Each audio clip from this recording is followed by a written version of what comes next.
didn't think you'd want a cooked breakfast. Absolutely right. Piece of toast to do nicely. Shall I pour? Please. Is that your buttonhole? Yes, I thought it'd add a little splash of colour to the tray. Well, it does, yeah, but you ought to look after it. You should press it and save it, then you'll have something to remember yesterday by. Don't worry. I don't think I'll ever forget yesterday. Well, even so, you should still do it. Here, pass me that book, will you? I'd rather you didn't use this one. It's a Bible, and I'm using it. I've got a sermon to write for today. Ashley, you didn't bring work to bed with you on your wedding night, did you? I thought I might wake up in the night and be inspired. You did, and you were. One does one's best.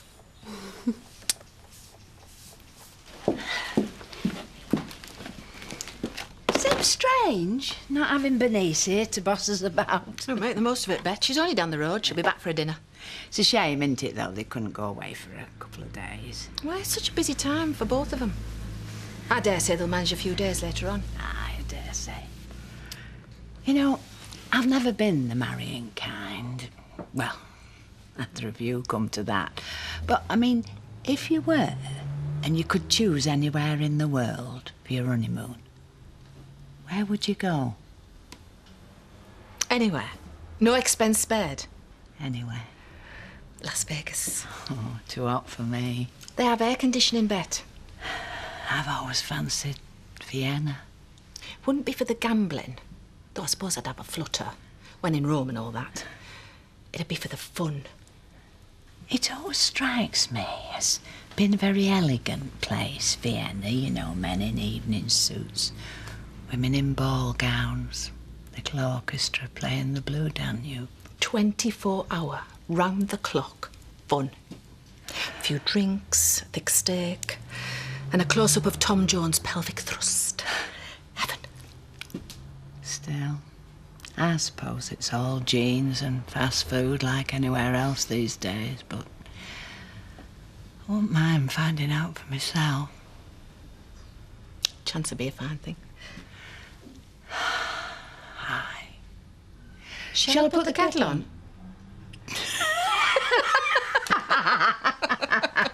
Snow's falling. Hey, didn't make it to the pub then? No, it's non-stop.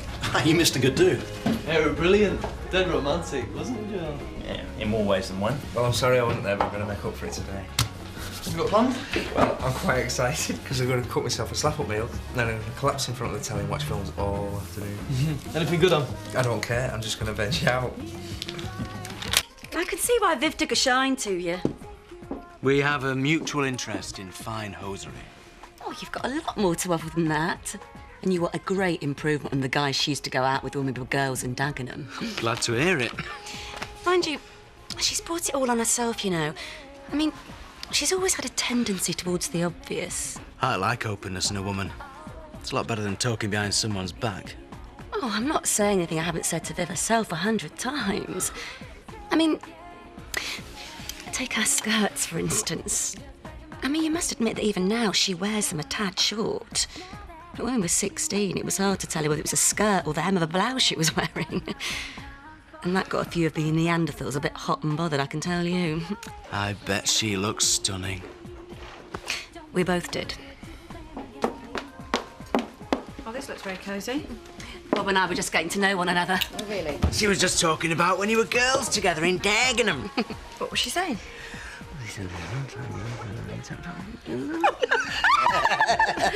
What are you saying, Bob? Wouldn't you like to know?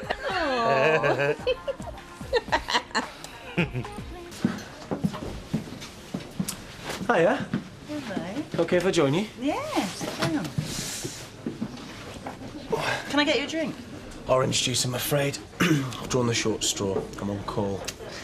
I'm beginning to get this terrible sense of deja vu. You and me sitting here all day, again. That's better than being at home. You said yesterday you'd like to spend some time in private with me. Yeah? There's a full carton of orange juice in my fridge. Well, you do realise I could get called out at any time. We better leave now then, hadn't we? Sure. What can I get you guys? Nothing, thanks. We're leaving.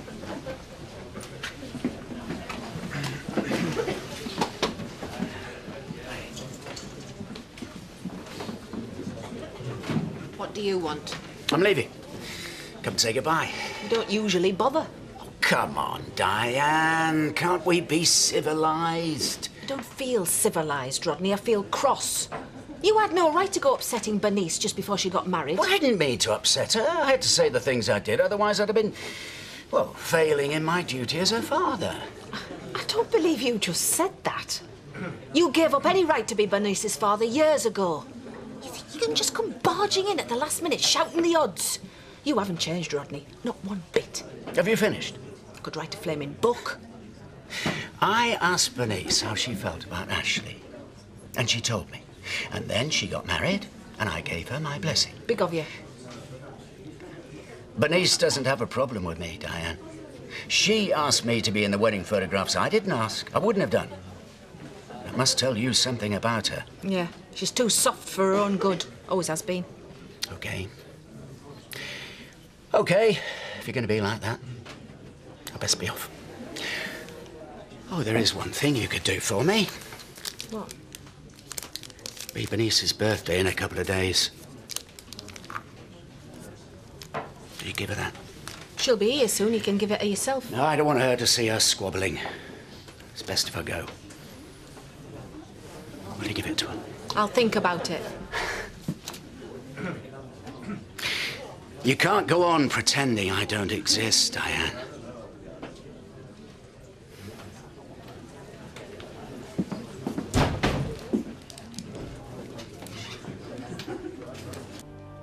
You don't want to watch this on Boxing Day. It's all gloom and doom. It's better than that sentimental rubbish you want to watch. I like a good cry at Christmas. It's traditional. Go and slice an onion, then. You've got no soul, you. You choose, Donna. I don't care. You stick with your Auntie Carol, Donna. Us girls have got to stick together. Show these men who's boss. See you in a minute. Take no notice of her. I don't. We don't have to watch telly at all if you don't want. We could go for a walk if you like, get some fresh air. What do you say? No, thanks. That'll be good practice for you for when you go skiing, not being outside. Mind you, it'll be a lot colder where you're going. You looking forward to it? Oh, stop it, will you? What? Stop trying to be all nice and friendly like you're my dad or my uncle or something, because you're not. I just want us to get on, that's all. My mum might be stupid enough to like you, but I'm not. So just leave me alone, OK? Hi. It's good to see you again. Oh, it's good to be back. Well, I didn't think you'd be able to make it. I thought you'd been snapped up by somebody else. Oh, I had my outset working here. I love this place the first time I walked through the door. Oh, enthusiasm, that's what we like to hear, isn't it, Trish? You remember Trisha, don't you? Hi. Hello. But yeah, I'm sorry we got off to a bit of a false start the last time. We weren't sure of our exact staffing requirements, were we, dear Art? I have very high standards. If you don't live up to them, you don't work here. Simple as that. I'll do my best. Of course you will. Why don't you through to the back, hang your coat up and get yourself ready, and then I'll come and run through today's menu with you, OK? Sure. Give the girl a chance, Etra. She's going to be fine. I know she will. If she's that good, why didn't she manage to get herself another job? She wants to work here, you heard her. She loves it. Wonder why. Just sermon away, Ashley. We're going to be eating in a minute. I'm afraid this is going to rank as an all-time low as far as my sermons are concerned. I thought this evening was a good idea, but now I'm not so sure. It'll be fine. You know what a brilliant speaker you are. You have had a few other things on your mind the last couple of days. Exactly. Well, that's lovely, Alan. Chilled to perfection. Now, that should go nicely with your turkey. I'm sure it will. Christmas dinner for two. It's a day late, but I hope it's worth waiting for. That looks absolutely delicious. There you are, Mrs. Thomas. Oh, that's me, isn't it, Betty? Do you know, for a minute I want to do your name. You'll soon get used to it. Go on. Get stuck in before it goes cold. They seem happy enough. Aye, they do. How about you? How are you feeling after Rodney's whirlwind visit? I feel relieved. I don't suppose I can blame him wanting to be here when his daughter gets wed, but I'm glad he's gone. He still gets to you after all these years, doesn't he? He irritates me. He's the most infuriating man I've ever met. I was just wondering if there might still be a spark between you. Do you mean, do we still fancy each other? Well, he has a certain amount of charm and he's worn very well. The only person Rodney fancies is himself, and I wouldn't go anywhere near him. I've got far better taste in men these days. Where does Jack Sugden fit into this scenario? Why do you ask? No, you two seemed pretty close before he went to prison. Are you planning on visiting him? Don't know. Haven't thought about it. Been far too busy. This pen.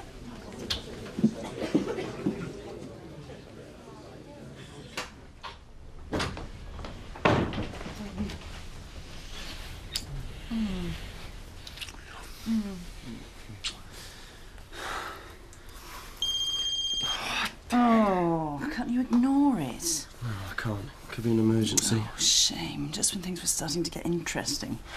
All right, well, look. Give me a minute and I'll make a call.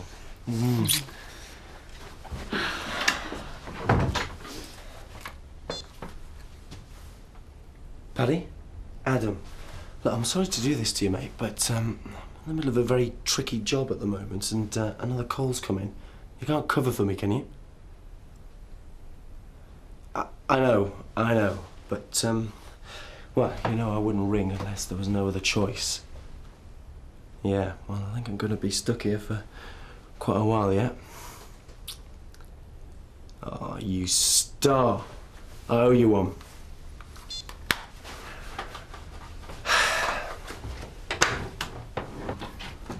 Well? Sorted. It's quite a simple problem, really. I managed to deal with it on the phone. Great.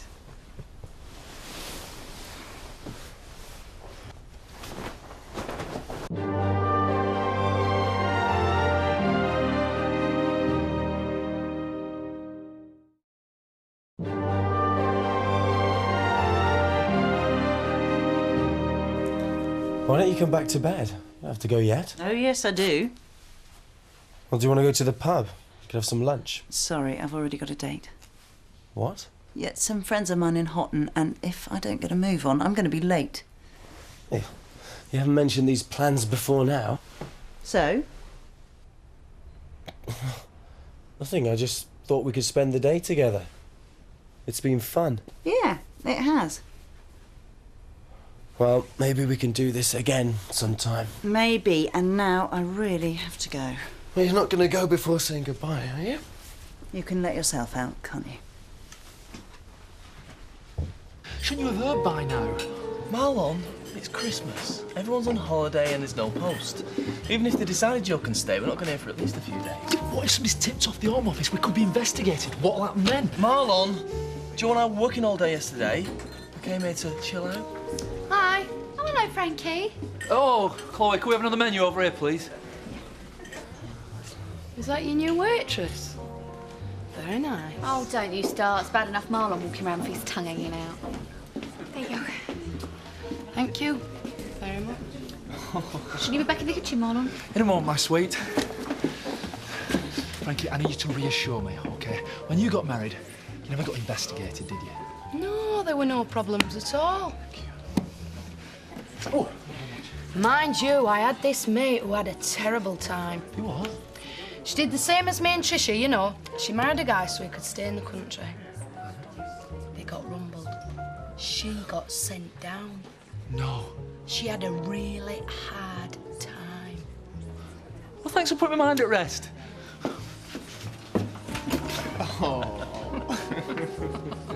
Bob should be back from his walk any minute. I'm surprised you didn't go with him. She must be joking. Oh, don't be like that, Donna. I want you to get to know him. I want you two to be friends. No chance. It would mean a lot to me. You know how much I like him. Doesn't mean I have to. Don't be so unreasonable. I'm not being unreasonable. When I was here earlier, him and Carol were arguing about what to watch on telly as if they owned the place. Oh, that'll be Carol's fault. How do you know? You weren't here. Because I know what she's like. She's impossible to live with. Why do we have to put up with her?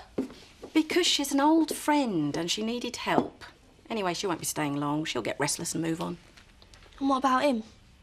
Oh, well, that's different. I'd like to think there's a possibility of a serious relationship between the two of us. But he's weird. No, he isn't. You hardly know anything about him. But that's the excitement of a new relationship, Donna, getting to know someone. Why can't you just be happy for me? Now, was everything okay? Oh, it was absolutely wonderful, wasn't it, Ash? Yes, it was. Thank you very much, Carlos. Oh, it's my pleasure. Is this afternoon's service cancelled then, Vicar? No, why do you say that? Well, I'd have hardly thought sitting in here carousing was appropriate preparation for an act of worship. We've been having our lunch, Edna. It is allowed. I assume you'll be coming along to sing a few carols, full of Christmas spirit? It's the only spirit I will be full of, unlike some I could mention. Miserable old cow. Steady on, Biddies. You can't speak like that. You're a vicar's wife now. It's official. It's another thing I need to get used to, as well as my name. I'm making my debut as a vicar's wife this afternoon, Carlos, and I'm dreading it. Don't worry, they'll love you. Weren't they, Ashley? Just like the rest of us. Yes, well, I appreciate your support, but what I really need is a shower and a fresh application of wall paint. Then I can face the world. Thanks again, Carlos, for everything you've done over the past couple of days. You've been a great help. Yes, you have. You're a lovely man. Bye, Mum. Alan. Bye, Pet. Bye. Now she's gone, I'll nip down to the cellar and get some more tonics. I'm surprised she didn't notice how low we are. Diane, before you go, there's something I wanted to say. What? Well, I suppose I want to apologise, really. When I spoke about Jack earlier, I think I was being a little insensitive. Oh, don't worry, Alan. As far as Jack's concerned, I couldn't be any more upset than I am already. Oh, because he's in prison. It's the reason he's in prison that upsets me. Yes, it must be awful being locked up for something you didn't do. What's the matter? You don't think he killed Sarah? Diane? Just leave it.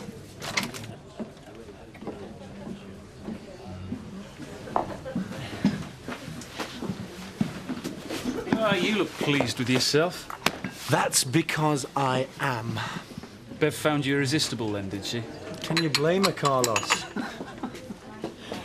She obviously can't keep away, mate. Hello? I thought you were in Houghton with some friends. We got our wires crossed. They had to go out. Well, let me buy you a drink. I really only came in for a bite to eat. Well, then I'll join you. OK, why not?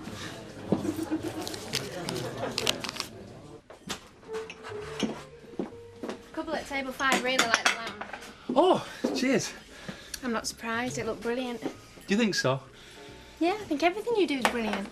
You're a fantastic cook, and I just love working for you. Oh, well, I love having you here. Who trained you? One of the top chefs?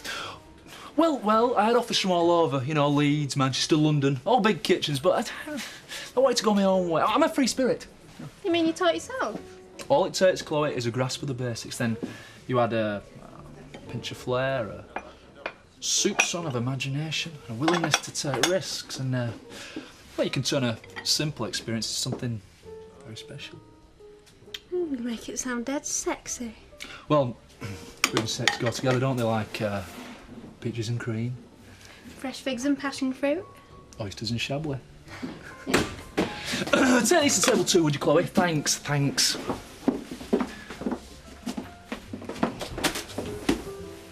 All right, my sweet. It's no good, Marlon. She's got to go. What is your problem? It's her first day. She was here on time. She's bright and cheerful. She's been good with the customers. Well, she's got designs on your body. Do you think so? She's fancied you from the minute she walked in for her interview. It's rubbish. What were you doing a minute ago before I walked in? We're just having a bit of a laugh. What's wrong with that? She's got to go. No, she's staying. And I'll tell you why she's staying. Maybe she does fancy me, I don't know, but it doesn't matter because she's not going to get anywhere. What do you reckon? I'm positive. You see, I'm not like you. I'm not going to go and marry somebody else while I'm still going out with you. Not that again. Yeah, that again. I've got good reason to be jealous, and I'm worried sick in case you get caught out. So stop making stupid accusations and get things in perspective.